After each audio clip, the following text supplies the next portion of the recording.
call the November 20th meeting of the Pitt County Planning Board to order. I'd like to welcome all our guests who are in the audience and in TV land, and our special guest, Mr. Tom Colson, our County Commissioner. At this time, we'll ask Tabitha to give the roll call, please. Frank Bradham, Jacob Cox, Lyman Hardy, Here. Wanda Harrington, Here. Thomas Harris, Here. Aaron Hines, Here. Clay Malloy, Matt Nobles, Johnny Penner, Here. Kenneth Ross, Here. and William Wooten. Here. At this time, we'll ask William to open us up with a word of prayer, and then Kenneth Ross is going to do the Pledge of Allegiance. Please stand, please. Father, we just give you thanks for such a beautiful and glorious day. We thank you for the opportunity to be here, that you put us here and prepare us to do your work. We thank you for the privilege it is to serve the county as its planning board members, to do the work and all the growth of the county. We just ask that you guide us in all of our deliberations tonight, and may they glorify your name. These things we ask in your holy name. Amen. We'll join me in pledge allegiance, face the flag.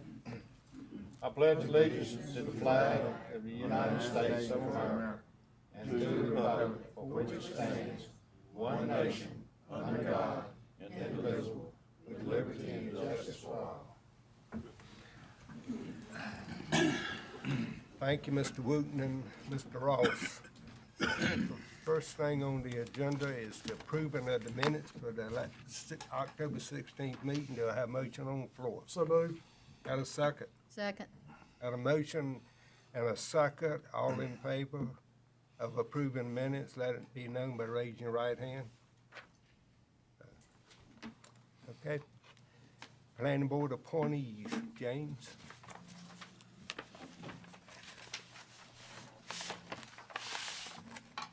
Good evening, Mr. Chairman, members of the board. We're glad to have to join us tonight. Two new planning board members just recently appointed by the commissioners. Both are serving at-large seats. Mr. Aaron Hines from the Ayden area, Mr. Johnny Penner from the Belvoir area. And we've just conducted a rather brief orientation session with them, but kind of gave them an idea of what they've got in line as roles and responsibilities here with our board tonight. So another administrative matter or formal action that needs to be taken tonight is to swear these two gentlemen in. So I'm going to ask our Assistant County Attorney, Lisa Overton, to come do that portion. And good evening. If we can have Mr. Hines and Mr. Penner come forward at this time.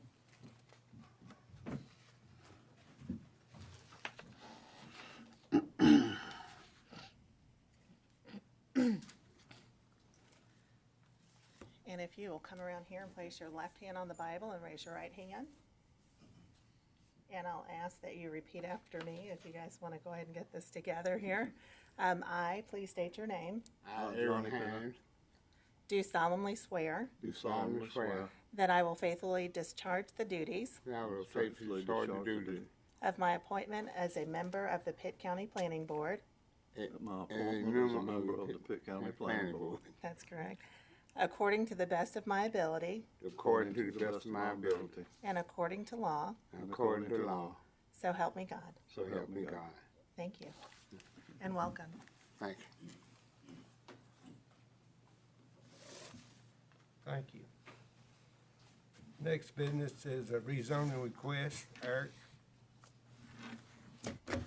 Thank you, Mr. Chairman. We do have two rezoning requests for tonight. The first request tonight is from Palmetto Business Advisors, LLC. They're requesting to rezone 1.41 acres located on NC 102 East, parcel number 76327, from rural agricultural to light industrial conditional district. And this is to allow an operation that primarily operates in blending, packaging, and distribution of spices and seasonings.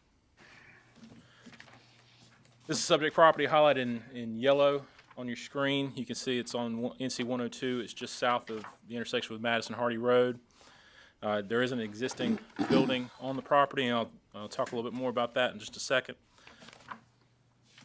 This is the site plan that's been proposed for the use.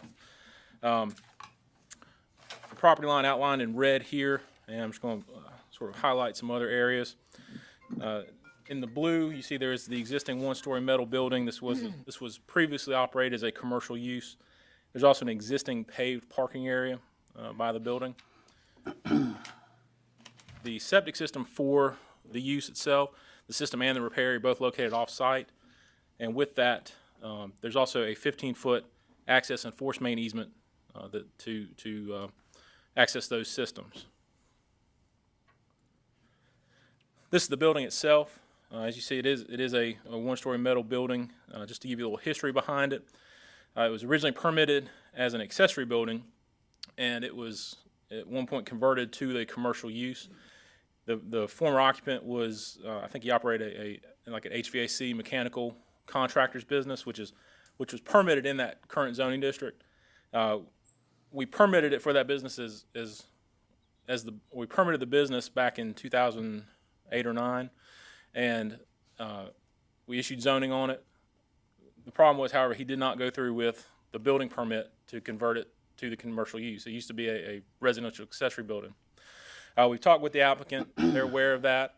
They're aware that there's some things that need to be done probably to bring it up to code and to get through inspections. But like I said, just wanted to make the board aware of some of the things with that building. But as far as we're concerned, it is an existing commercial building out there because it was being operated as such. This is the view on NC 102 heading to the northwest as though you're heading back towards Ayden.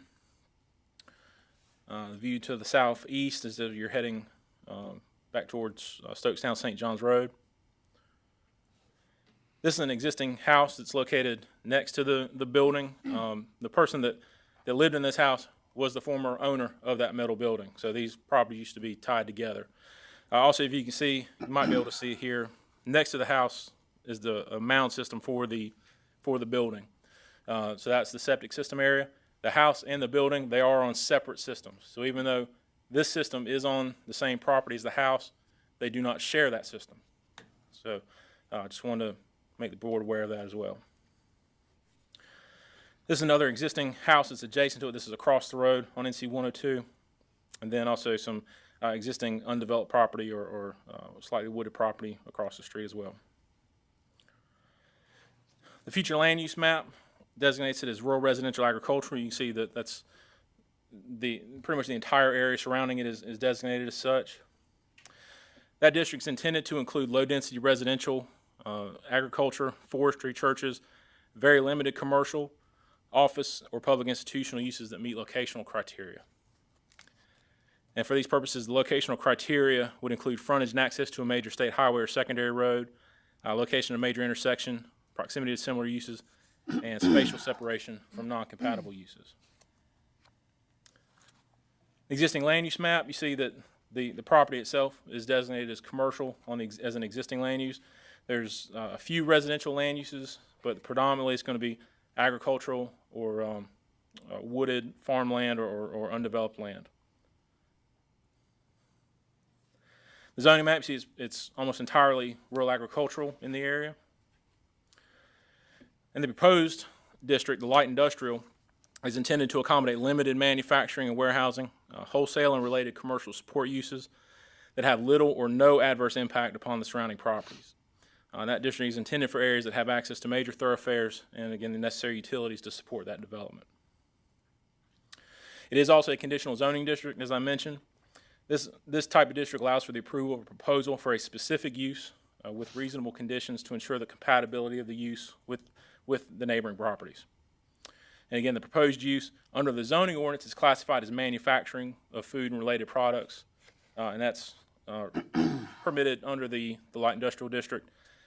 For specific purposes, it's for blending, packaging, and distributing spices and seasonings. Our staff review, given that the property is located along a major thoroughfare, it's on NC 102 East, as well as the presence of the existing commercial building on the property, we do find that the use or the request is in general conformance with the land use plan. The site, which includes an existing commercial building and paved parking area, also meets the guidelines for the light industrial district in the zoning ordinance. Therefore, staff does recommend approval of the request to go from rural agriculture to light industrial conditional district to allow for blending, packaging, and distribution of spices and seasonings. And staff also advises that the request is reasonable and within the public interest and consistent with the land use plan. We also recommend 2 additional conditions. One is that the existing building should meet all North Carolina Building Code requirements, as I mentioned before. And then also the second is, where possible, along the northern property line between this property and the adjacent house, should provide some type of fencing and/or screening in accordance with the buffer requirements in Section 10H of the zoning ordinance. With that, we'd like to entertain public comments. The board will then make a recommendation to the Board of County Commissioners. They're scheduled to hold a public hearing on December 16th, and the commissioners will take action on the request at that time. So with that, Mr. Chairman, I'd like to open up for public comments. All right. At this time, we'll open up the floor for public comment. Is there anybody here that'd like to speak, pro or con?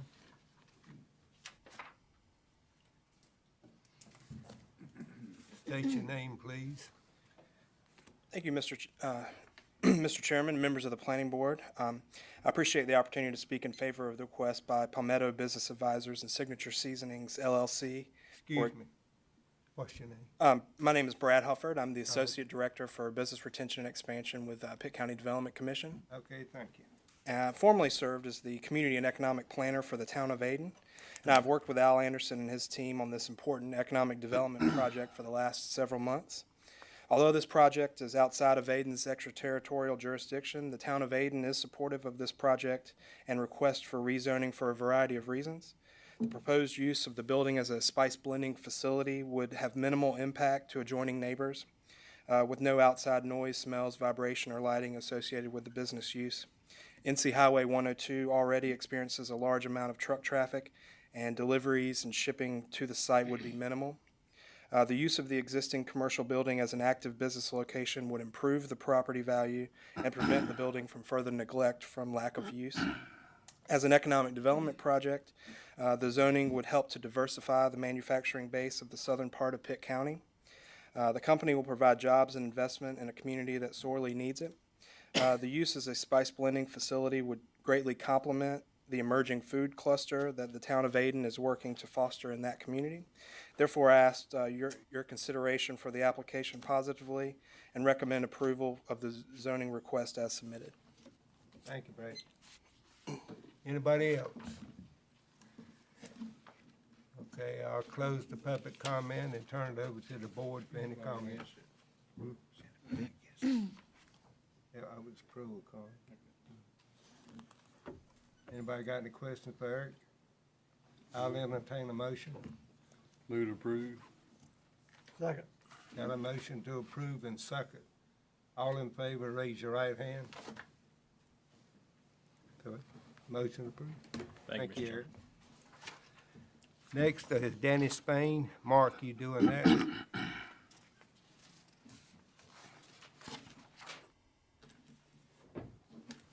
Good evening, Mr. Chair, Planning Board. Tonight I'm presenting a rezoning request from Danny Spain to rezone a little less than an acre on Sheridan Lane, which is a private road off NC 43 South, parcel number 59304. The request is to go from general commercial to rural residential. This is the aerial view of the subject property. It's located between NC 43 and Mills Road, close to the intersection with Worthington Road. There's a view of the subject property from Sheridan Lane. You can see the what was an existing commercial building. It's a 4-bay garage, and then structure next to it would be proposed for the residential use. This is a view from Sheridan Lane looking north back towards Greenville. This is a view south looking down 43. It's a view of the adjacent subject property to the south and adjacent property to the north. This is looking from Sheridan Lane across 43 at the entrance to the Pitt County Soccer Complex. And our future land use map has this designated as a commercial crossroad community. That's intended to accommodate limited commercial land uses that are appropriate to crossroads development and include a mix of residential, public institutional, and commercial uses. And residential uses can be located near non-residential land uses with appropriate buffers. Land uses within this category could develop with public sewer or private septic tank systems.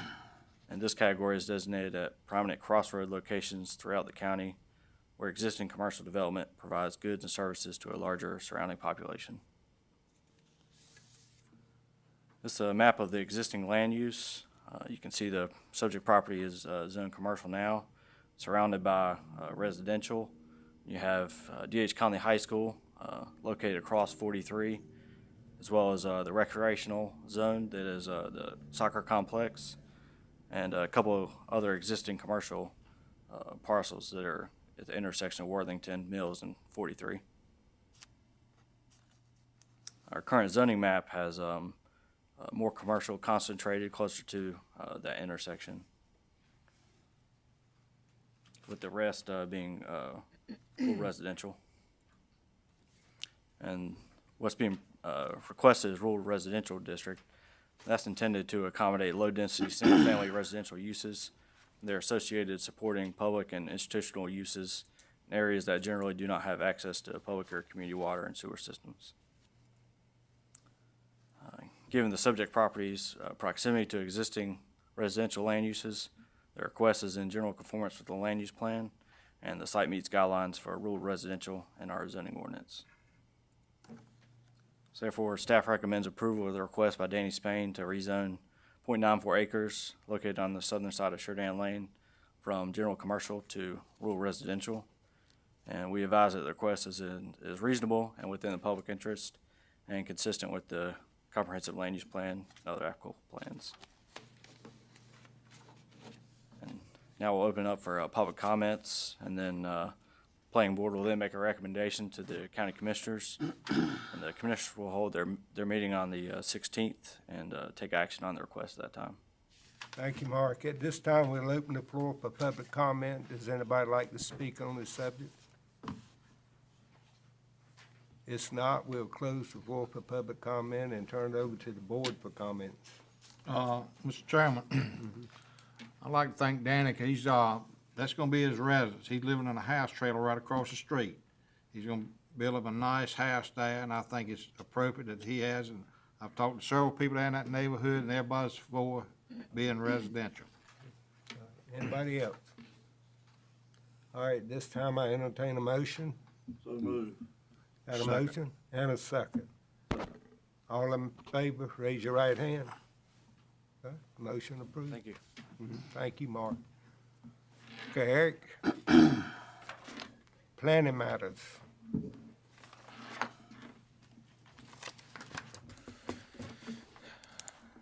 We do have a text amendment to the zoning ordinance tonight. We were just here a couple months ago with the text amendments for the Board of Adjustment.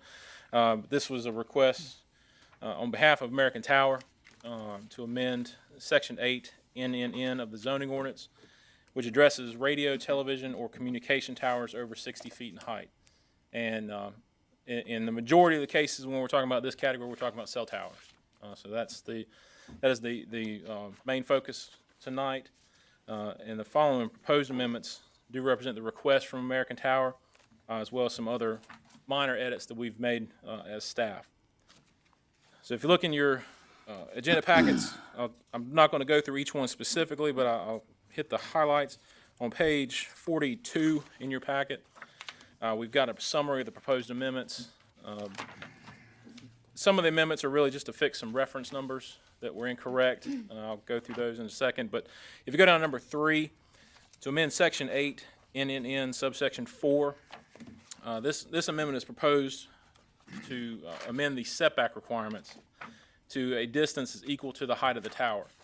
The request itself is to amend the separation requirement that we have in the zoning ordinance. We currently have a requirement that a tower has to be separated from adjacent residentially zoned lands by 200 feet or 200% of the tower height, whichever is greater. And the request is to remove that, which I'll get to in a second. We are proposing to remove that, but then it makes the tower subject to these setback requirements.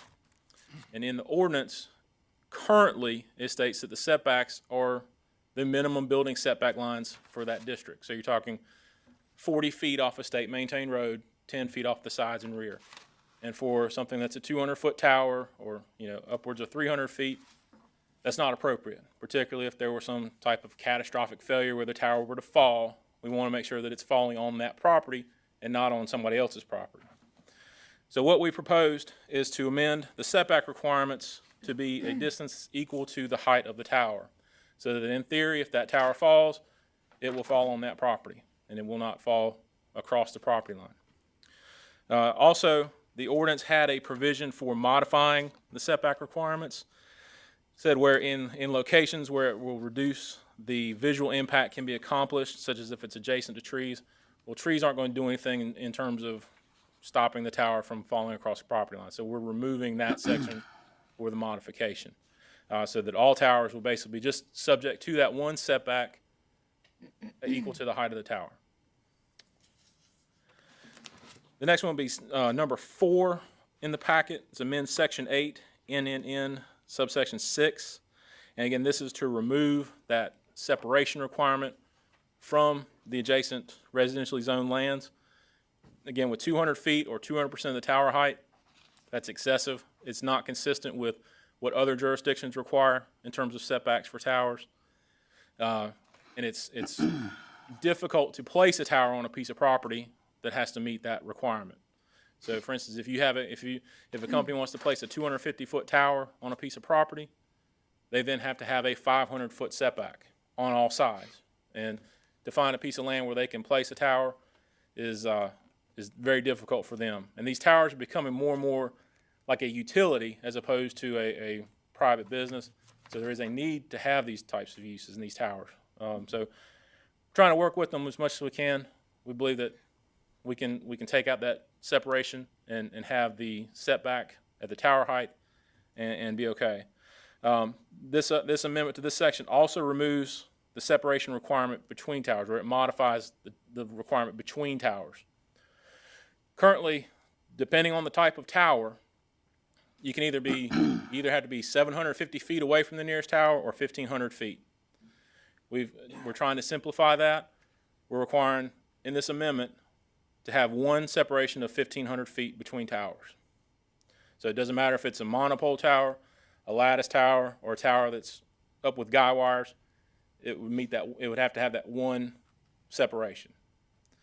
Because what we find is that when companies call us looking to locate a tower or to place a tower on a piece of property, we then have to determine what type of tower it is, what the other towers are, and then make sure that we're applying that separation appropriately. So this simplifies things. Then the other requirements or the other modifications we're looking at or amendments is just to fix some reference numbers.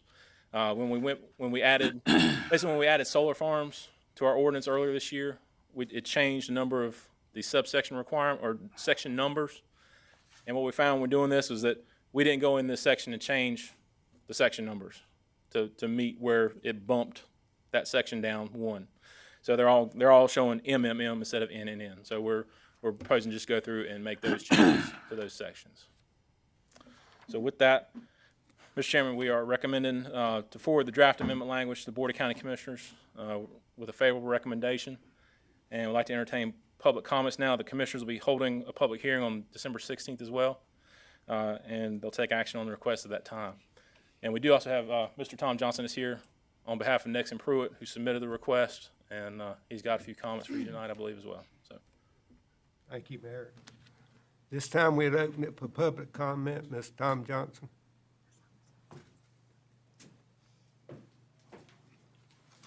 Thank you very much, Mr. Chairman and members of the Planning Board. I want to say staff has been really good at working with us on this. I'm here before you tonight because I've been traveling across the state. AT&T and American Tower have been on an effort to improve phone coverage throughout the wireless coverage throughout the state of North Carolina for two reasons. One, folks are using their wireless phone for their primary method of communication now more and more, and dropping their landline phone, their traditional wired line phone at the house. Why that's important is for folks to have proper access to emergency services. We find that statewide the average calls to 911 run about 70% from wireless versus landline phones. So having good signal strength, especially out in the county, is very important, and we're moving forward with a lot of new towers to do that. The second part is data usage. People are, especially the younger generation, are using phones to access the internet, to access applications, to get information. It's like their mobile office. And to have proper data connections, to have, as you hear, 4G service, you need a stronger signal. So some of these amendments are helping us be able to do that and be able to do the build out here in Pitt County so that the citizens have good access to wireless coverage. We are totally in agreement with staff except for a couple of points that I would recommend, a couple of small changes I would recommend that I think will really help the ordinance. One is, in the setback requirements, it says it shall be measured from the base of the tower. I would recommend a clarification there that it be from the center line of the tower. There are two basic types of towers you see. You don't see as many guy-wired towers now, but the two basic types are a self-supporting lattice tower, which is basically a triangle in shape at the base, or a monopole tower, which is just a pole. It's circular at the base. The problem is that the bases vary on those towers. You know, on a self-supporting tower, a lattice tower, the triangular base, it'll have a broader base than a monopole tower, but they function somewhat similarly. The center line at least gives you a measuring point to go in the center of that triangle or in the center of that circle to measure, whereas otherwise it's kind of difficult to determine where from the base you measure.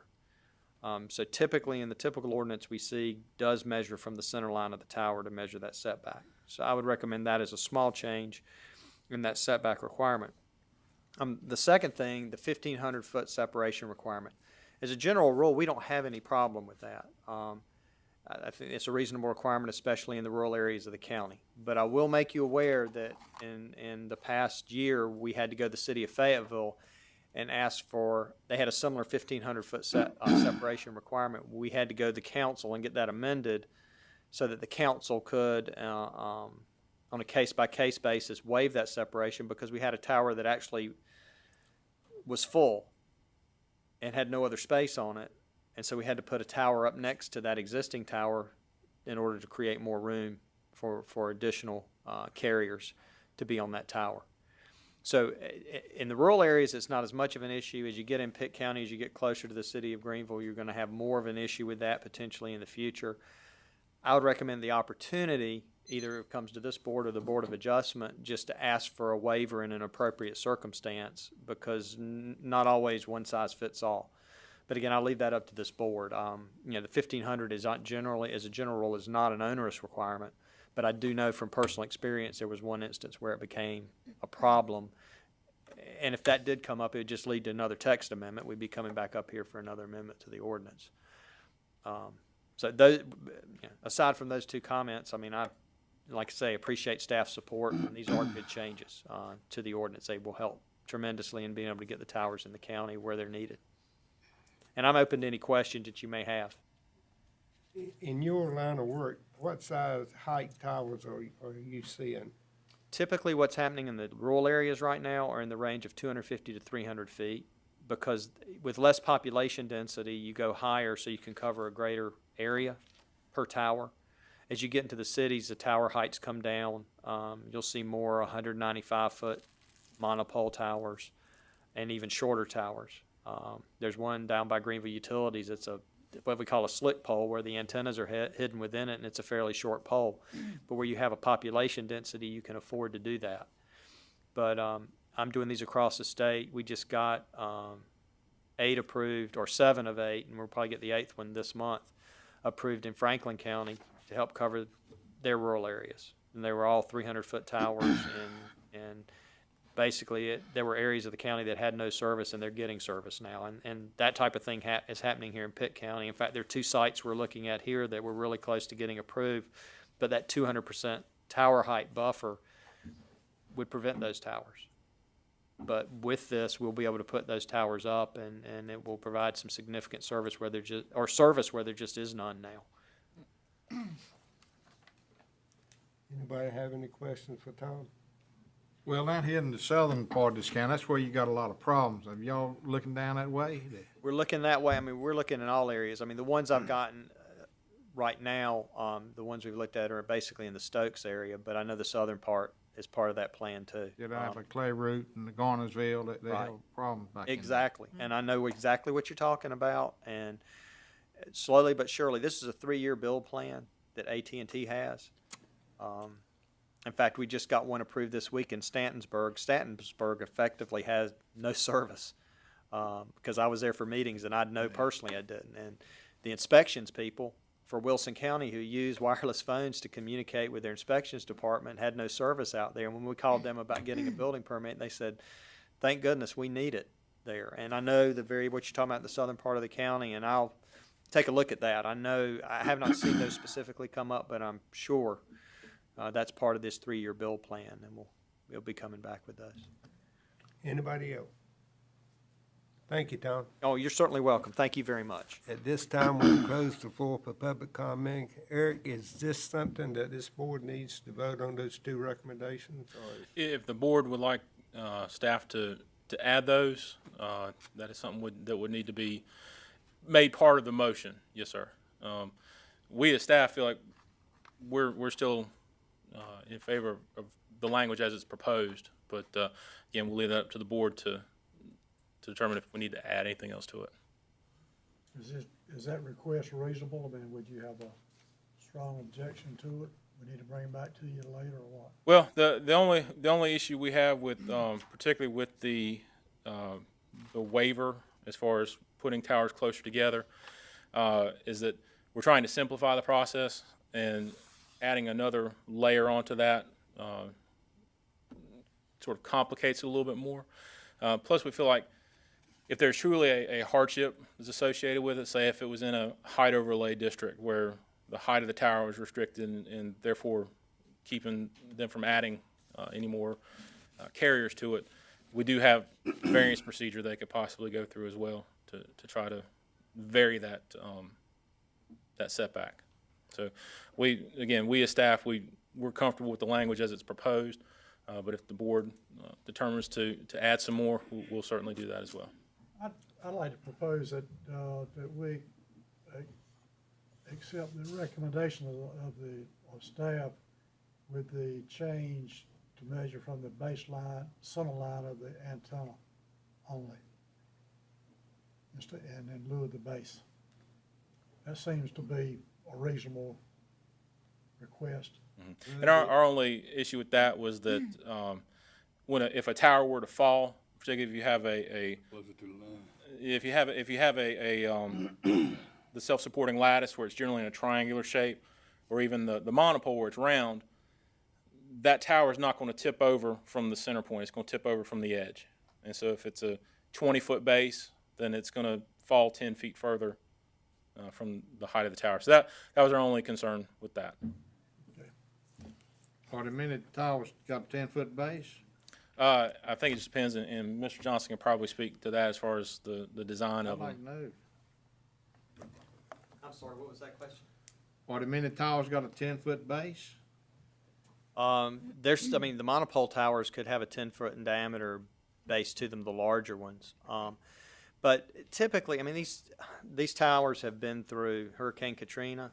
They've been through Superstorm Sandy. They've even been through the Joplin, Missouri tornadoes when they came through.